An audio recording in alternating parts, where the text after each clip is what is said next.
آپ ذرا غور کریں جس بات پر آج آپ کو لانا چاہتا ہوں. مجرم کو ہرگز بری نہ کرے گا، اس کو اس کے گناہ کی سزا دے گا. کتنی پشتوں تک؟ تیسری اور چوتھی پشتہ. خدا بدلہ دیتا ہے. اس بات کو سمجھ آئیں. بڑے لوگ جو ہیں، میرے ساتھ کسی نے سوال کیا، خدا اپنے لوگوں کی رعایت کرتا ہے، خدا اپنے لوگوں کی، اور خدا کے لاڈلے جو مرضی کرتے پھرے، خدا ان کو کچھ نہیں کہتا. بہت سارے ایسے لوگ ہیں جو یہ سمجھتے ہیں کہ میں 40 روزے رکھ لوں، میں 10 گھنٹے دعا کر لوں، میں 20 گیت گا لوں، اور میں بعد میں پڑوسی کی چوری کر لوں، میں کوئی اور غلطی کر لوں تو خدا مجھے کچھ نہیں کہے گا، میں تو اس کی بڑی عبادت اور پرستش کرتا ہوں. ایسا ہرگز نہیں. خدا گناہ اور تقصیر کو معاف کرتا ہے، لیکن مجرم کو ہرگز بری. ایمان رکھیں، جب ہم یہ کہتے ہیں کہ خدا نے ابراہیم کو چنا، اور ابراہیم کو چنا اور اس کو کہا کہ میں تجھے بہت زیادہ بڑھاؤں گا، میں تجھے اولاد دوں گا، اور میں بہت زیادہ برکتیں تجھے دوں گا، تیری نسل جو ہے زمین پر زور آور ہوگی. ایسے ہی کہا تھا، تیری نسل زمین پر زور آور ہوگی. یہی غلط فہمی اسرائیل نے اپنے اندر بٹھائی ہوئی تھی کہ خدا نے ہمارے باپ ابراہیم سے وعدہ کیا ہے کہ میں تیری نسل کو خوب بڑھاؤں گا، زور آور کروں گا. جب انہوں نے ہیکل بنا لی تو وہاں پر خدا کا جلال ظاہر ہوا، اور خدا نے کہا میں اب سے ابد تک اس گھر میں سکونت کروں گا، جو کوئی اس کی طرف رخ کر کے مجھ سے دعا کرے میں اس کی دعا سن لوں گا. اور یہی غلط فہمی ہے جو اسرائیل نے اپنے اندر بٹھا دی، اور اس غلط فہمی کو لے کر وہ جیسی مرضی زندگی بسر کر رہے ہیں. نہیں، ہمارے باپ دادا سے خدا نے وعدہ کیا ہے. کیا ہوا؟ خدا نے اسرائیل کو مصر میں سے نکالا. اور کیا آپ کو پتا ہے کہ مصر میں اسرائیلی کیوں قید میں تھے؟ کیوں انہوں نے ظلم اٹھایا؟ قید ہی تھی. کیوں وہ وہاں پر پستے رہے؟ کیونکہ جس باپ کی برکت سے وہ سرفراز ہونے والے ہیں، اسی باپ نے قربانی کے اوپر وہ ہوا کر رہا تھا، منع کر رہا تھا پرندوں کو جھپٹنے کے لیے، اور ہلا رہا تھا، ٹہنیاں ہلا رہا تھا. وہ فلم میں آپ دیکھیں تو اس کے اوپر نیند آ گئی اور وہ سو گیا، اور ہوا کے پرندوں نے جو اس نے قربانی چڑھائی تھی اس میں سے انہوں نے نوچ لیا. تو جب ہوا کے پرندے نوچ کر چلے گئے تو اس کو جب ہوش آیا تو خدا نے کہا کہ تیری قوم غلامی کرے گی. اور یہ جو مصر کی غلامی ہے یہ اس قربانی کی حفاظت اچھی طرح نہ کرنے کی سزا ہے. اگر برکت ملے گی تو پھر کیا ہوگا؟ پھر سزا بھی ملے گی. لیکن اسرائیل اس بات کو بھولی ہوئی تھی. اب یہاں پر کیا لکھا ہے کہ وہ مجرم کو ہرگز بری. اسرائیل کو خدا وہاں سے نکال کر لے کر گیا. پھر کیا ہوا؟ نکال کر لے گیا، اور اسرائیل کو جب اسرائیل بدی کرتا تھا تب پھر غیر قوموں کو خدا ان پر چڑھا لے آتا تھا. اور جب چڑھاتا تھا تو لوگ یہ سمجھتے تھے نہیں اسرائیل تو خدا کی چنی ہوئی جماعت ہے، نہیں اسرائیل کبھی ہر نہیں سکتا، اسرائیل کبھی برباد نہیں ہو سکتا، کیونکہ خدا نے یہ خود فرمایا ہوا ہے. لیکن میرے عزیزو، اگر آپ قضات کی کتاب پڑھیں تو وہاں پر آپ حیران ہو جائیں گے کہ قضات کی کتاب میں لکھا ہے کہ کتنی دفعہ اسرائیل جو ہے یہ غیر قوموں کی قید میں جاتے رہے ہیں. اور بائبل مقدس میں اگر آپ قضات کی کتاب پڑھیں، آپ کے لیے صرف ایک حوالہ پڑھ رہا ہوں، تو بارہا یہ لکھا ہے کہ بنی اسرائیل کے بارے میں. دیکھیں 4 باب ہیں قضات کی کتاب کا، اور اہود کی وفات کے بعد بنی اسرائیل نے پھر خداوند کے حضور بدی کی. سو خداوند نے ان کو کنعان کے بادشاہ یابین کے ہاتھ میں، جو اسور میں سلطنت کرتا تھا، بیچا، اور اس کے لشکر کے سردار کا نام سیسرا تھا. 3 آیت کے آخری حصے میں لکھا ہے اس نے 20 برس تک بنی اسرائیل کو شدت سے ستایا. 20 برس تک بنی اسرائیل کو شدت سے ستایا. 3 باب کی 12ویں آیت دیکھیں، اور بنی اسرائیل نے پھر خداوند کے آگے بدی کی. تب خداوند نے مواب کے بادشاہ اجلون کو اسرائیلیوں کے خلاف زور بخشا، اس لیے کہ انہوں نے خداوند کے آگے بدی کی تھی. اور اس نے بنی امون اور بنی امالیک کو اپنے ہاں جمع کیا اور جا کر اسرائیل کو مارا، اور انہوں نے کھجوروں کا شہر لے لیا. سو بنی اسرائیل 18 برس تک مواب کے بادشاہ اجلون کے متی رہے. کتنے برس ہے؟ 18 برس. میرے ساتھ رہیے گا. کتنے برس؟ 18 برس. اسرائیل نے کتنے سال غلامی کی؟ 400 سال. کتنے سال؟ انہوں نے 18 سال. پھر 20 سال ستایا گیا. بدی جب کی جاتی ہے، جب بندہ مجرم بن جاتا ہے، تو پھر سزا بھی ہوتی ہے. تیسری پوچھتا.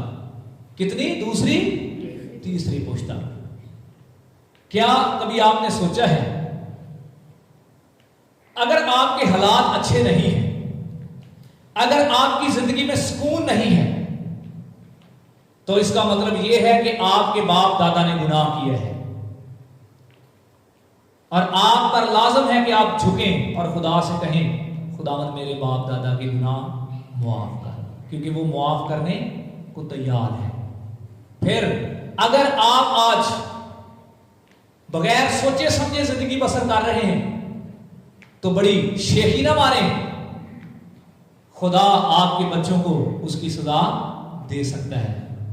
اگر آپ کی جائیداد آپ کے بچوں میں جا سکتی ہے تو آپ کے الٹے سیدھے کاموں کی سزا بھی اگلی نسل تک جا سکتی ہے.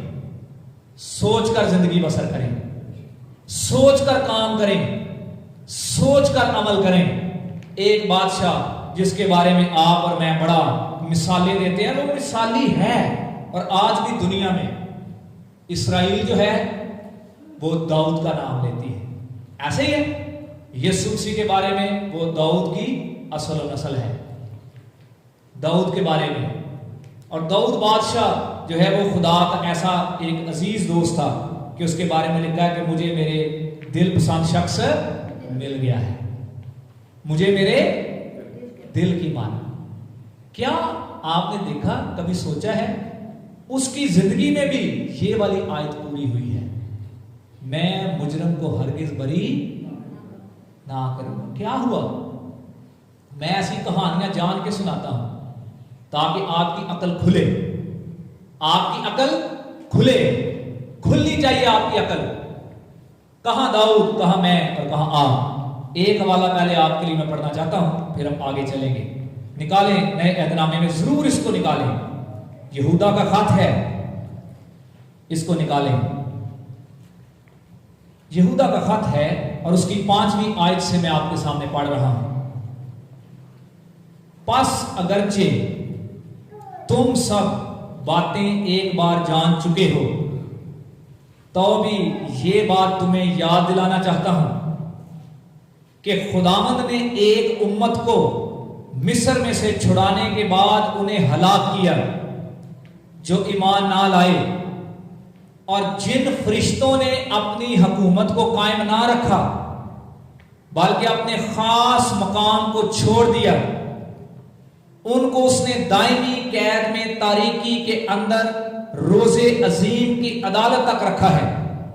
اسی طرح سدوم اور عمورہ اور ان کے آس پاس کے شہر جو ان کی طرح حرام کاری میں پڑ گئے اور غیر جسم کی طرف راغب ہوئے ہمیشہ کی آگ کی سزا میں گرفتار ہو کر جائے عبرت ٹھہرے ہیں، تو بھی یہ لوگ بھی اپنے وہموں میں مبتلا ہو کر ان کی طرح جسم کو ناپاک کرتے اور حکومت کو ناچیز جانتے اور عزت داروں پر لعن طعن کرتے ہیں۔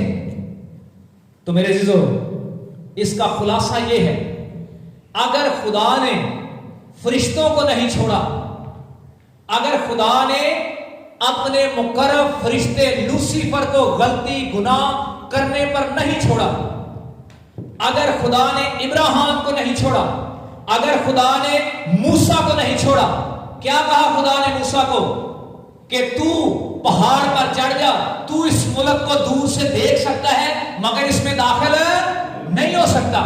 جب خدا نے موسیٰ کا داخلہ بند کر دیا تو خدا داؤد کس کھیت کی مولی ہے، پادری ابرار، پادری ہارون، اور آپ کس کھیت کی مولی ہے، آپ کو بھی نہیں چھوڑے گا۔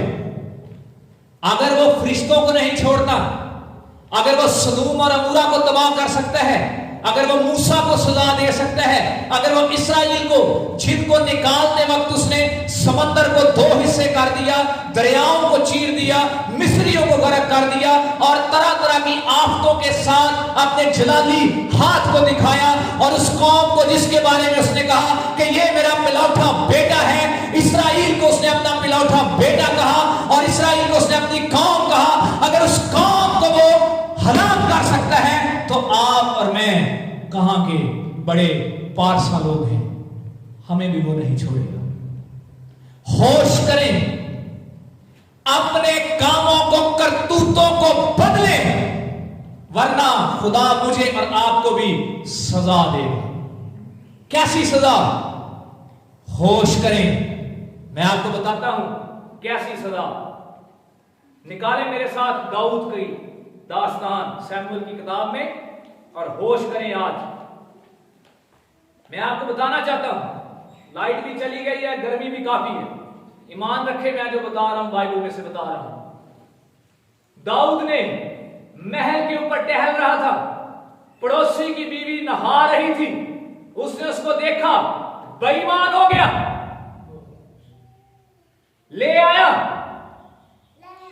ایسا بادشاہ ہے جس کو خدا نے چنا ہے، جو بھی ایک ننھا لڑکا ہے جس کو خدا نے چرواہے سے اٹھایا ہے، بادشاہ بنایا ہے، جس کو خدا نے حکمت دی ہے، اور اس نے ایک فلاخن کے ساتھ اتنے بڑے سورما کو مار دیا جس کا نام جاتی جولیت ہے۔ اس بادشاہ نے جب بادشاہ بن گیا، جب جلال میں آ گیا، جب دولت آ گئی، جب اختیار آ گیا، جب رتبہ آ گیا، جب مالدار ہو گیا، اپنے محل کے اوپر ٹہل رہا ہے اور پڑوسی کی بیوی پر بری نظر ڈالتا ہے۔ تو خدا نے اس پہاڑ پر جو موسیٰ کو تختیاں دی تھی، ان تختیوں پر کیا لکھا تھا؟ تو اپنے پڑوسی کی بیوی کا لالچ ہے، تو خون ہے، حرام کاری۔ تو کیا اس نے کیا؟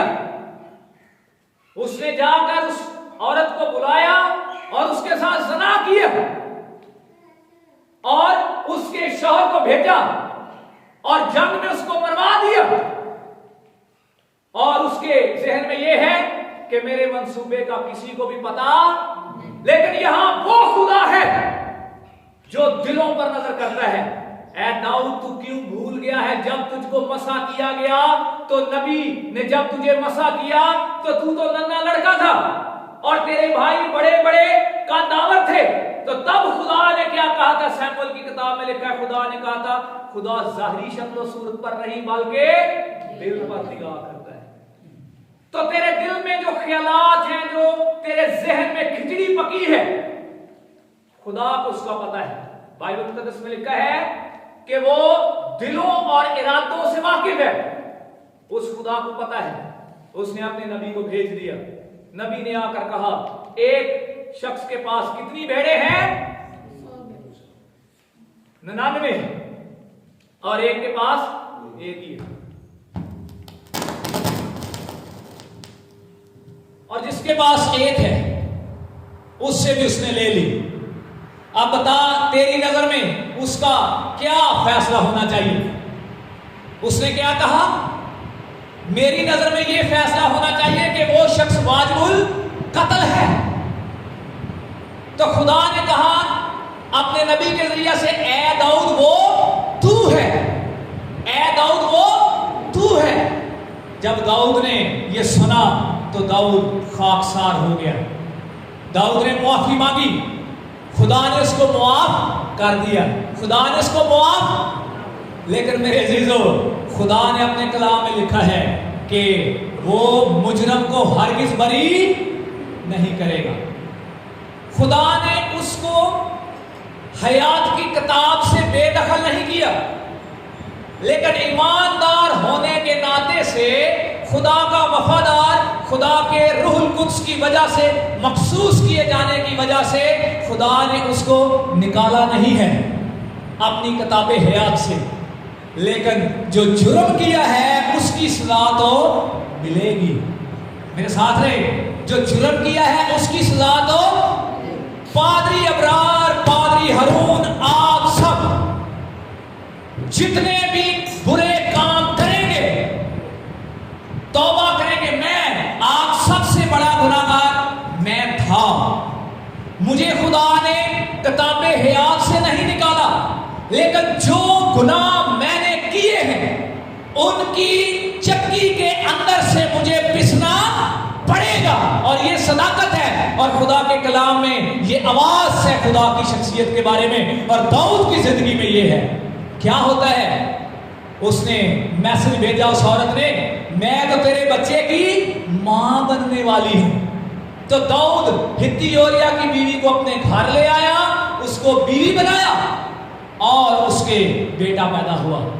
اور جب بیٹا پیدا ہوا تو وہ بیٹا بیمار ہو گیا، تو اس نے ٹاٹ اوڑا، سر میں راکھ ڈالی اور روزہ رکھا اور دعا کر رہا ہے، خدا میرے بیٹے کو معاف کر دے، مجھے معاف کر دے، اس کو زندگی دے۔ لیکن کیا وہ بیٹا بچا؟ نہیں بچا۔ اگر آپ گناہ کرتے ہیں اور گناہ کی وجہ سے آپ پر سزا آتی ہے، روزے جتنے مرضی رکھیں، دعائیں جتنی مرضی کریں، سزا پانی پڑے گی آپ کو، اور وہ بیٹا مر گیا۔ وہ بیٹا داؤد کا بیٹا مر سکتا ہے، تو آپ کے اور میرے ساتھ بھی ایسا ہو سکتا ہے۔ جو بوئیں گے وہی کاٹیں گے۔ یہ بیٹا جو ہے یہ بدی سے بویا گیا ہے، یہ پروان نہیں چڑھے گا، اور خدا نے اس کو مار دیا۔ اور جب وہ مر گیا تو داؤد خدا کا بندہ ہے۔ لوگ آ کر کہتے ہیں، اس کے خادم آ کر کہتے ہیں کہ کیا وجہ ہے؟ اس نے کہا سارے، اس نے اپنے حلیے کو بدلا، اس نے کہا لاؤ کھانا میں کھاؤں اور میں نہاؤں، پوشاک پہنوں، اور وہ لڑکا مر گیا۔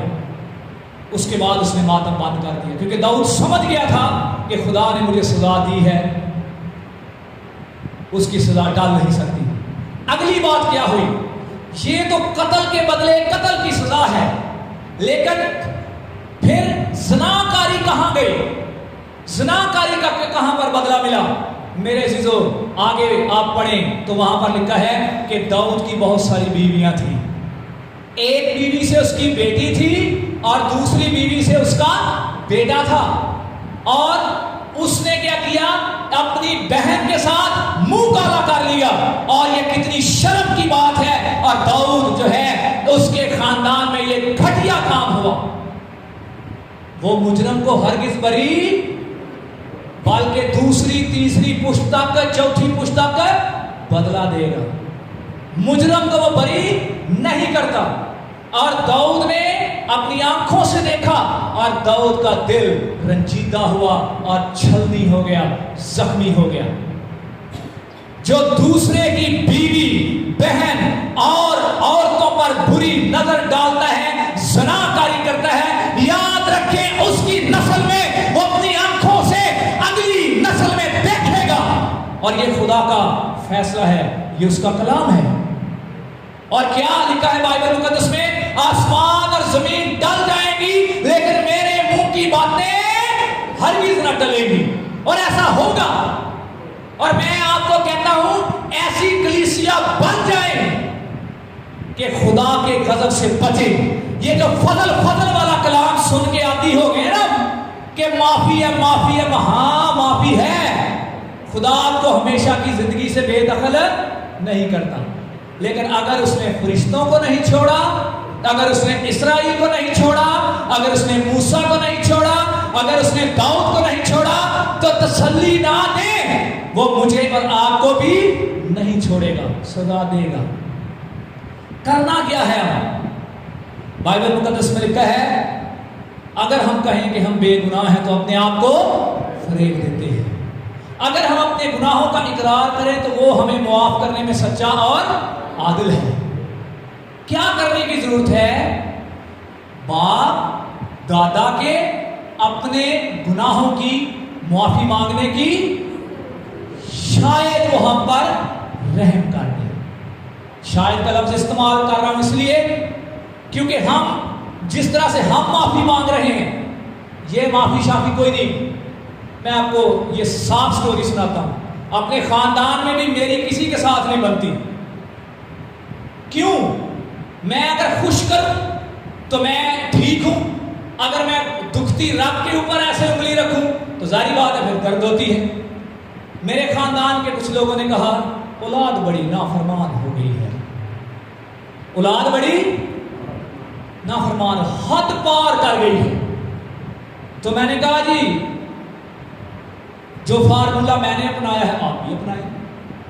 حیران ہوئے کہ میرے بچے جو ہیں یہ بائبل کی ٹیوشن پڑھنے بھی جاتے ہیں، یہ دعا بھی کرتے ہیں، یہ پادری صاحب ان کو مارتے بھی نہیں، یہ بات ویسے ہی کہتے ہیں. تو کہتے ہیں ہمارے بچے ایسے نہیں ہیں. میں نے کہا میں بھی آپ کے خاندان کا بندہ ہوں. میں نے کہا جی دیکھیں دعا کریں.